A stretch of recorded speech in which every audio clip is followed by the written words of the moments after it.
Okay, hello and welcome to an introduction to therapeutic yoga practice with me, Jayme. This is Melissa. She is an EMDR therapist here in Springfield, Missouri.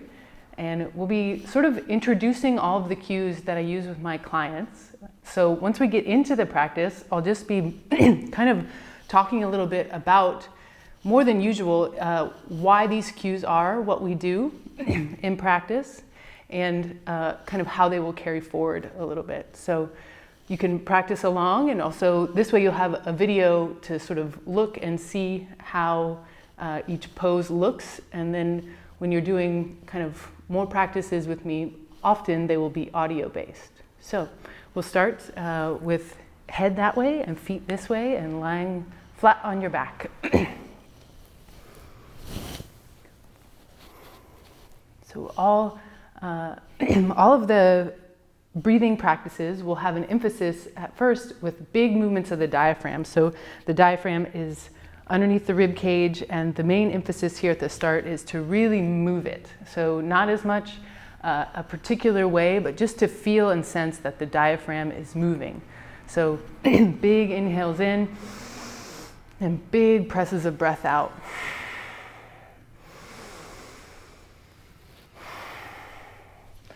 So applying yoga therapeutically is looking to bring balance to the elemental qualities of the human system. And one of the main things that we're working with is the nervous system, and that's the water element, and as well the air element. So in a rhythmic way, just bringing in as much air and pressing out as much air as you can. So this is a great way to sort of move energy at any time. As you first take these big deep breaths, you may just notice, have you been breathing? And just this action of moving the diaphragm and big breaths in and big breaths out, I call it chugging air, is going to sort of allow you to shift your energy at times. Depending on kind of how your day has been or what's going on with you and your nerves, you may have to do this longer than others to sort of settle in. A few times it can be helpful to bring big inhales in and pause the inhale in, and then soften the chest, soften the belly internally, and then soften the exhale. And then again, big inhale in, inhale, pause, hold it, soften internally, and then soften the exhale. Good. 2 or 3 more of those.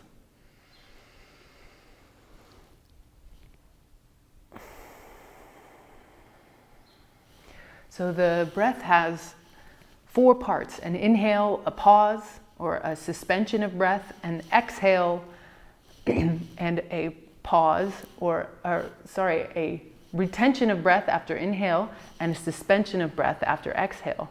So a few breaths, just experience those different aspects of breath. Big inhale, pause, retaining the breath. Exhale, press the breath out, suspend the breath out.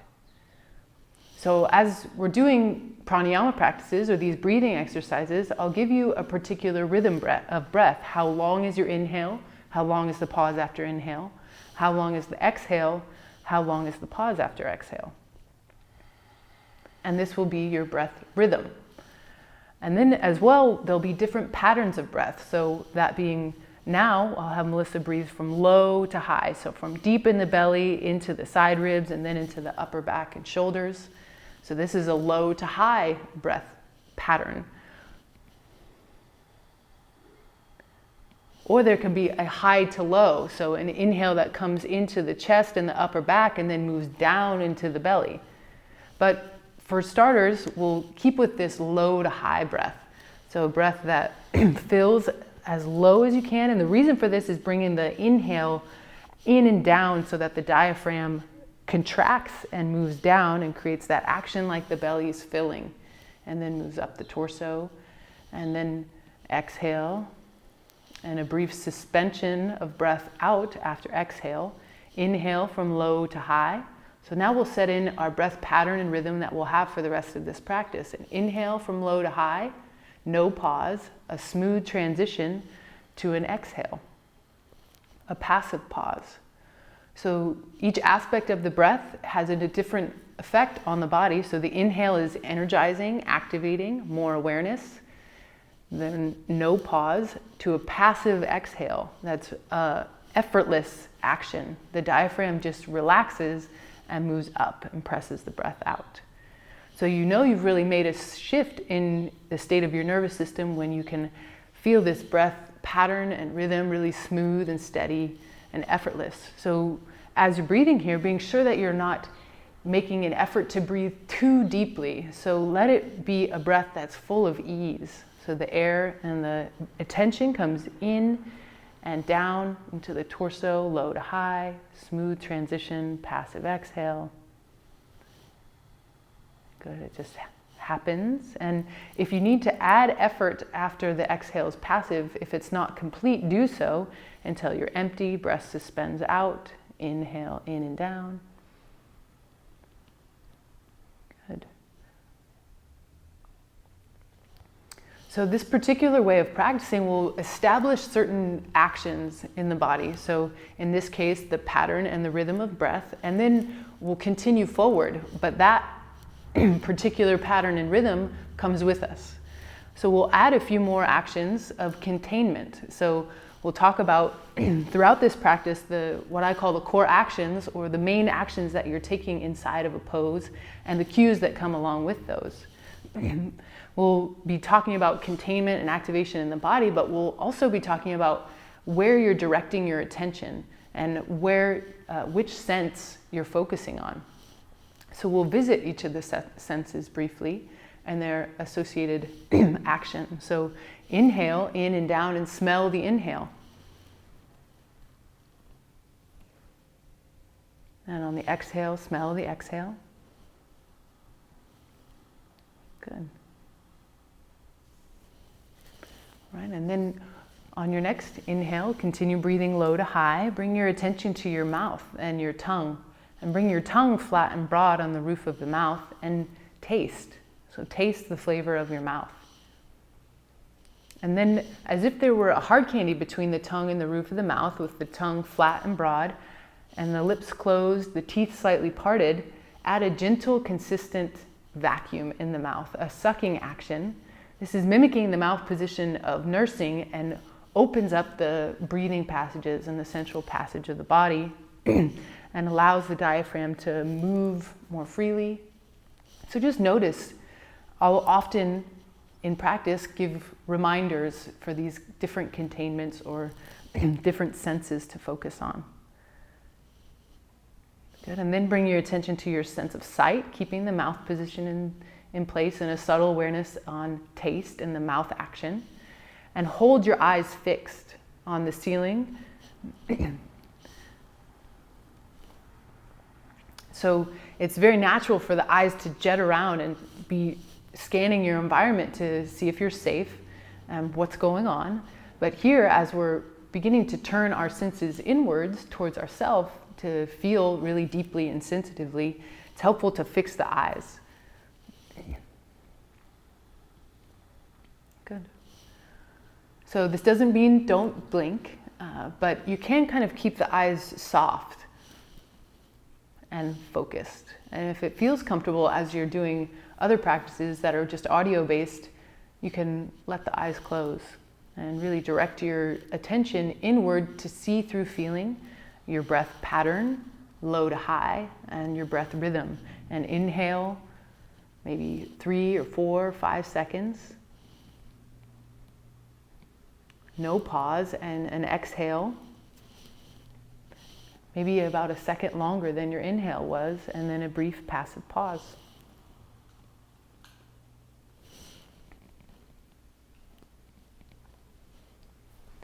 And then bring your attention to your sense of touch and feel the blanket or the surface under you, the clothes on your skin, and maybe the temperature of your hands versus your feet, or your face versus your belly. So aware of texture and temperature. And all of this direction of attention and action cues is again and again bringing your mind and attention to present moment awareness. And our last sense, your sense of hearing. Obviously you've been hearing me this whole time, but now deeply focus on your sense of hearing, to hear my voice and the sounds in the room that you're in, possibly the sounds outside of the room, as well as any sounds coming from your body and the sound of your breath.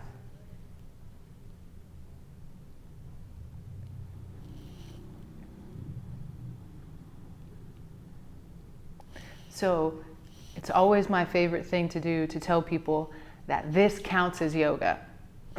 So if you're feeling stress, overwhelm, disconnect, simply lying down and taking this certain breath pattern and this certain breath rhythm and containing the senses and directing your attention in to see through feeling and be aware and oriented to the space at the same time has a deeply calming and regulating effect on the body.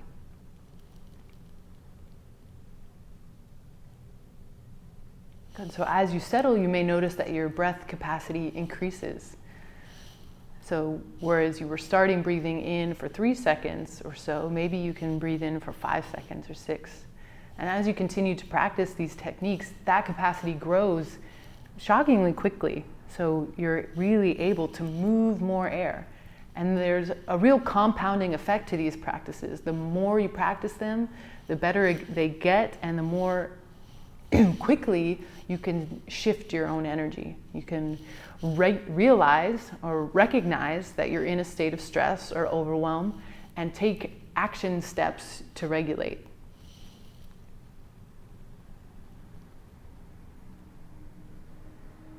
Good. Okay, now we'll get into some movements and some description of the cues that we'll be using today. We'll start with the feet and the actions in the feet. If you have blocks, you can use them here. If you don't have blocks, just look at your feet and see that they're about block width apart. So for Melissa, we'll bring your feet flat to the floor and place a block here, placing the block so that your shins are straight up and down. So feet back a little bit more, there we go. And you can feel the ball of the foot and the inside edge of the heel of the foot in contact with the block. And then we'll use the second block between the knees. Because we'll be doing a lot of talking here at the beginning about feet and hands and the actions of the feet and hands. So the block and the positioning of the block and the position of your feet is super important. That's why I'm adding so much emphasis here. So being sure that your feet are straight across, that your heels are close enough to your bum, that your shins are straight up and down like fence posts. So Melissa, you could come even just a little bit further back. There we go. So this is so that there's the most efficient way to send energy all the way down to the foot and the action of the foot. So we'll talk about the action that you have in the foot in all of your postures because there's an activation at the foot that is corresponding to the action at the pelvic floor, and the containment and the activation of the pelvic floor is hugely important for this sort of sense of home and safety in the body. So lifting the toes, but keeping the foot grounded, I'll say to ground through all 4 corners of the foot. So that's the inside edge of the foot to the outside edge, and then it sort of wraps around the outside edge of the foot, around the heel to the inside edge. So there's an effort to press the foot actively down through all those 4 corners. Good, and you can kind of take this little experiment by pressing through the inside edge of the ball of both feet and just add a lot of effort there and feel the corresponding action in the pelvis. And then release that effort, and then just press the outside edge of the ball of the foot down and feel where the activation happens in the pelvis, and then the outside edge of the heel, and then the inside edge of the heel. So that little experiment was to help you feel all the different places in the pelvis that activate based on where you're pressing your foot down on the ground, and to kind of be a selling point for grounding all 4 corners down, actively doing that. And then, if it's possible, available to you, you could keep the toes lifted. This keeps the arch engaged, which keeps the inner leg line activated. Or you can let the toes relax down.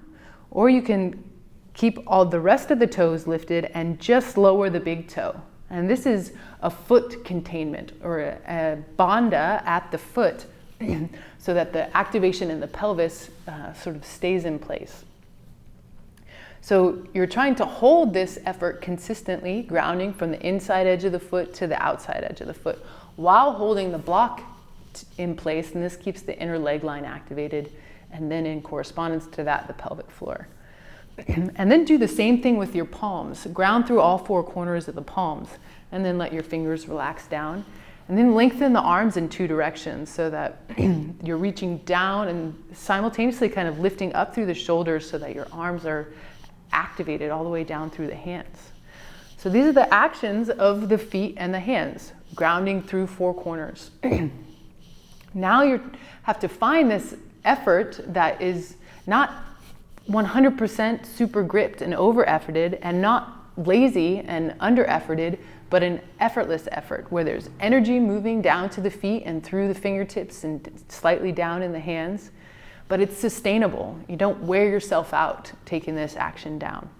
And then you still have the breath flowing in and down, belly, side ribs, upper back and shoulders, smooth transition to a passive exhale with containment at the mouth and the eyes, and this awareness of your senses. So by practicing in this very specific way, we're beginning to inquire into mind and states of mind. So as you inhale, you can be aware of sensations in the body, feelings that are often associated with the chest and the area of the heart, and thought and quality of thought in the area of the head. And then on the exhale, let there be a passive quality, a releasing into that effortless effort that the body is taking through the feet and the hands. So as you're holding this, just notice where your foot tends to overpress or underpress. As you're practicing in this way, you'll discover different ways that you kind of always do it. And what we're looking to do is to take these actions in this very specific way so that you can learn something about the way that you always do it, and then therefore identify dysfunctional movement patterns, and then have an idea, hopefully, of how to correct them. Okay, so you also may notice your inner thighs getting tired. This is, if you haven't done this much before, that's pretty common. Again, just try to find that effortless effort to the activation. We'll hold all that in place, and then we'll move into the core actions up the torso. So in unison with the breath, we'll take our first breath-connected movement here at the pelvis. So on an inhale, let your pelvis tilt down and your pubic bone descend between your legs, low back arch a lot. And then on an exhale, tone the low belly and press the low back all the way down into the floor. So you're just taking this kind of wave-like action of the pelvis in unison, in rhythm with your breath. So when I'm cueing classes for yoga therapy, I'm always cueing for these breath-connected movements. So I may say on your next inhale or on your next exhale, take this action. And I'm saying that so that you're always honoring the breath first. You're not forgetting your breath and taking the cue, but letting the cues come in rhythm with your breath. And this is a way of beginning to recognize your internal rhythm and learn to honor that internal rhythm. Good, so now we'll do another little movement experiment. So take this tilt and make it smaller and smaller. So you're arching forward and then pressing back, but not going quite all the way back. And then keep making that smaller and smaller until you feel a neutral lumbar curve. So if you're not sure, you can take your left hand and tuck it under your low back. And you know you're in the right spot whenever you can still tuck your fingers under there, and there's some pressure on your fingers from the tone of your low belly. So we're finding a neutral lumbar curve, and the action cue that I'll give is to lift the front hip bones. So lifting the front hip bones tones the low belly and hopefully supports the low back to hold this neutral lumbar curve. Okay, and then once you've found it, you can take your hand back out and slide it to the side. So as you're first learning this, taking that time to make sure that you're holding that neutral lumbar curve well is important. And then the next containment happens at the low ribs. So often in posture practice, there's this activation of the rib cage forward, especially as we move into actions with the arms overhead.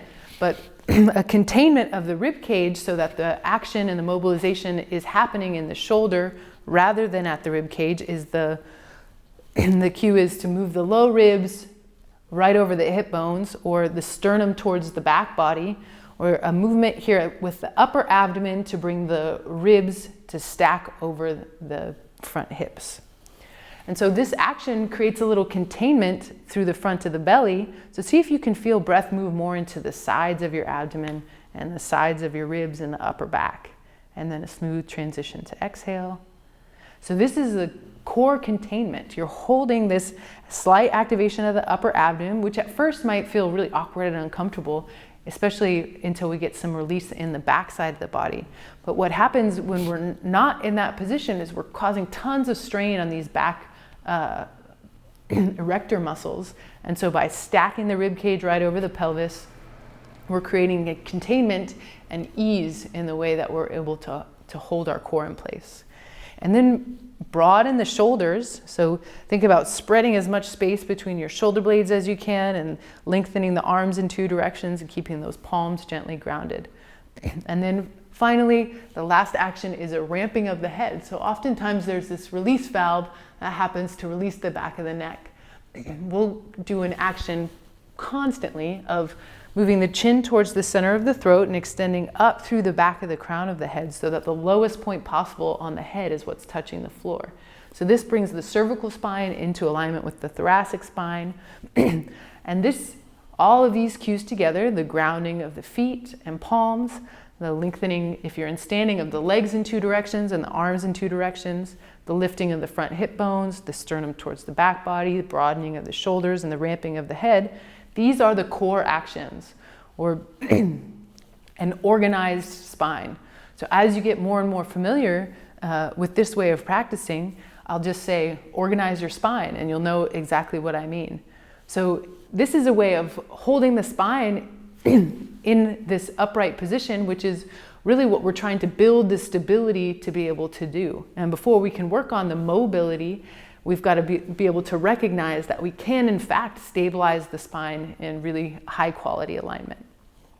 Okay, so feet are grounded, palms, mouth contained, eyes contained, core actions in place.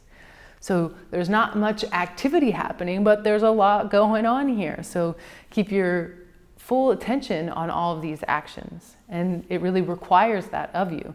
So in this way, you're training your ability to hold your attention on one single focus. Okay, now we'll talk about the activation of the glutes and here in bridge. So whether you have blocks or not, your feet stay in the same position and your feet hold that containment or that bandha. And then the front hip bones lift, sternum tucks, shoulders broad, head ramped. All of that stays in place. And in rhythm with your breath, on an inhale, press through the feet to lift the hips up to any height of a bridge. And on an exhale, they come down. So again, this is more of an inquiry than it is, a glute exercise. You're trying to feel how your glutes are activating as you lift, and as you lower, feel them relax completely. So as you're doing this, if you've never done this movement or if you haven't done it in a while, it may feel a little bit jerky or unstable, but as you continue to do it, especially in this very particular way, you'll cultivate more and more stability and activation in the glutes. So feel the glutes come on to extend the hips, and then on your exhale, the pelvis sets down and you relax completely in between repetitions. So in yoga, as important as the heat and the activity of the inhale and the lifting of the hips and the activation of the muscle is the passivity of the exhale and the relaxing completely after the repetition in the passive pause. 2 more.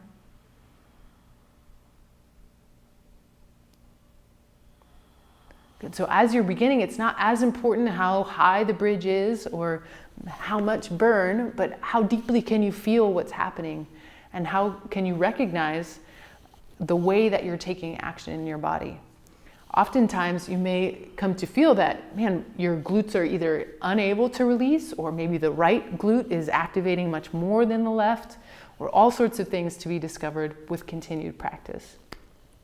That's all for the foot activation for now, or in bridge, but we'll talk just a slightly bit more about this quality of effort that we have in our therapeutic yoga practice. So extend your legs out long and sort of just shake the toes side to side. So again, we don't want to take the tension of the last pose into the next pose. And then we'll just do another little exercise in rhythm. So let the feet relax and the toes fall out to the side and the hips relax and the palms ground. And I call this a whole body rhythm. So we'll start with just the feet, and on an inhale, activate the feet as though the floor were underneath them. So you'll see Melissa's feet turn towards the ceiling, and all four corners are as though they're grounded. So it's like a standing foot, and then up from that happens a standing leg. And then on the exhale, let all of that go. Good, so just the lower body. On an inhale, the feet activate. And then in turn, the legs activate. And then on the exhale, they completely relax.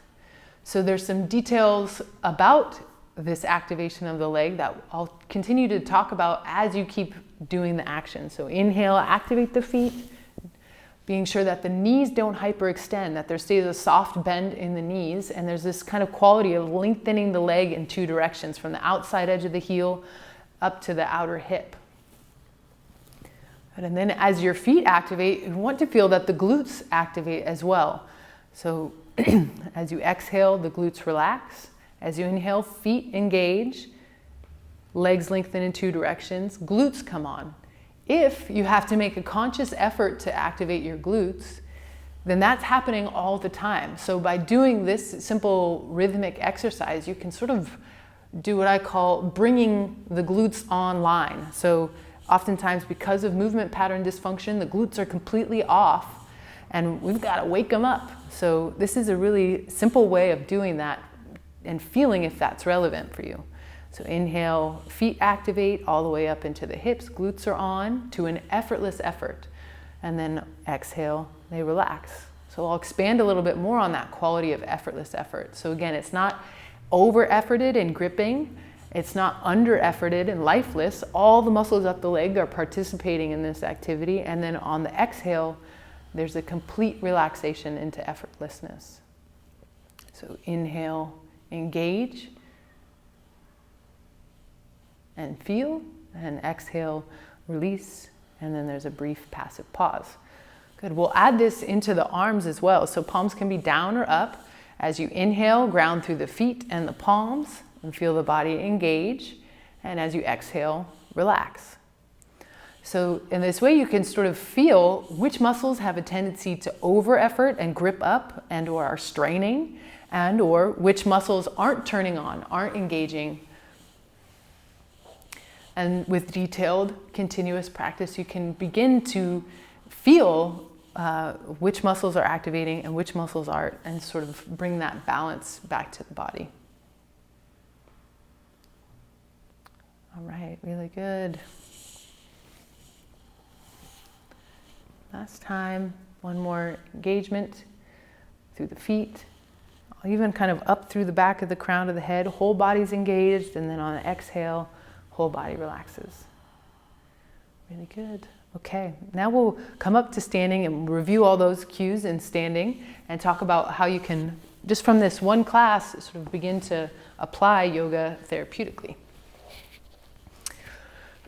So we'll come to standing. If you have the blocks, you can use the blocks, one between your feet, one between your inner thighs if you want it, or don't.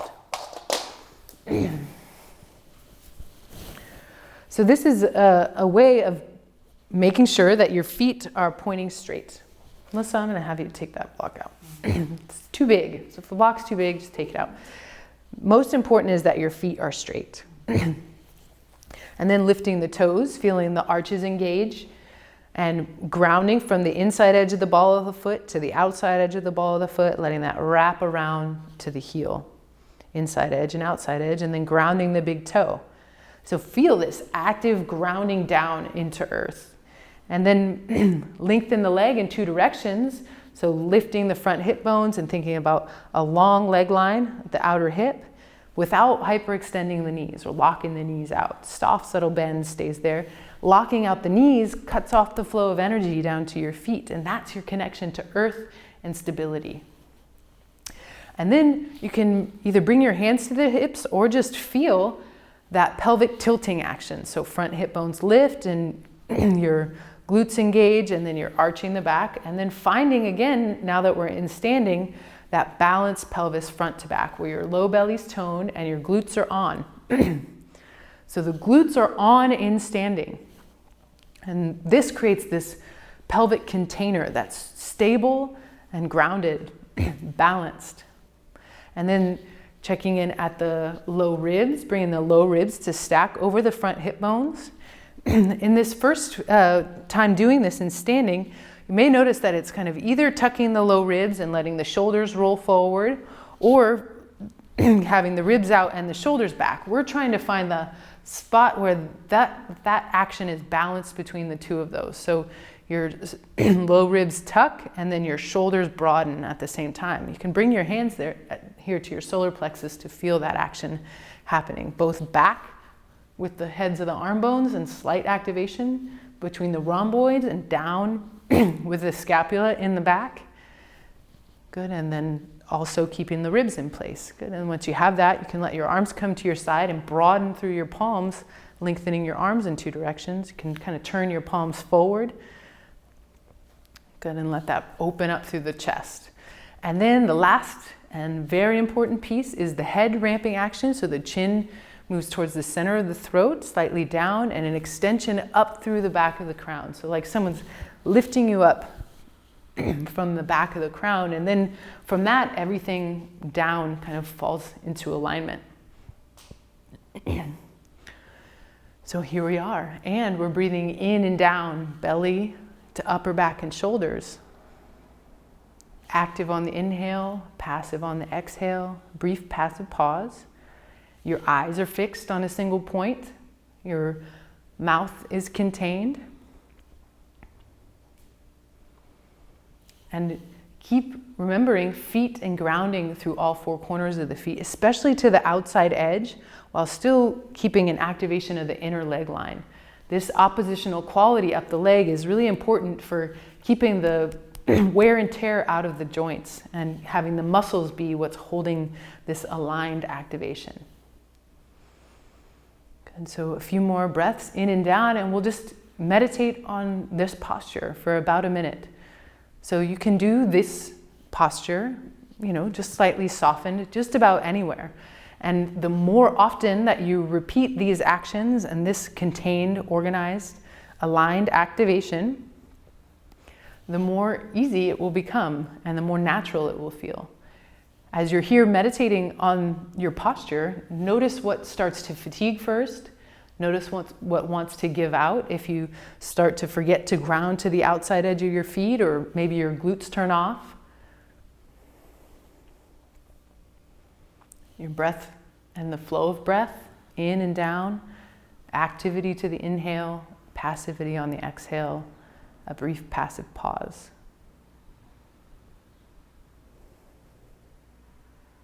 So I call this practice embodying the elements, because you're stabilizing and grounding your feet and the base of your pelvis, your earth element. You're balancing front to back, the pelvis, and your water element.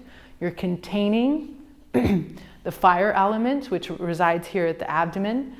You're broadening through the upper back and shoulders to create this space, especially in the back side of the body, for the air element. And as you inhale from low to high, breath kind of moves that space behind your heart at the peak of the inhale.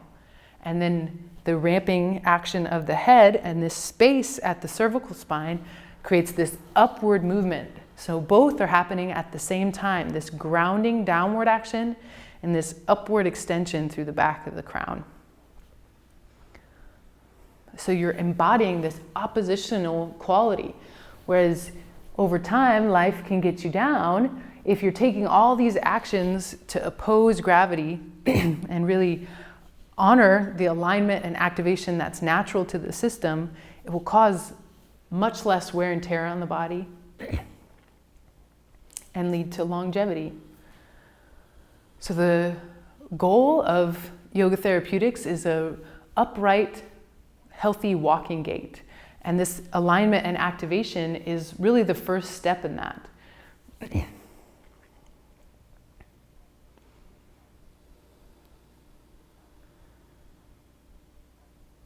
Good. So remember yourself, your instinctual self at the belly, your feeling self at the heart as you inhale, and your thinking self in the head, and bring all of those into equal alignment and move in that way from your center.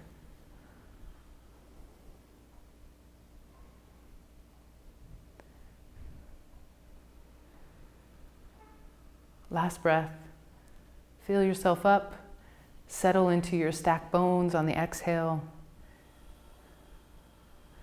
Good. Thank you so much for practicing with me. You can find more at movementcollectivestudio.com.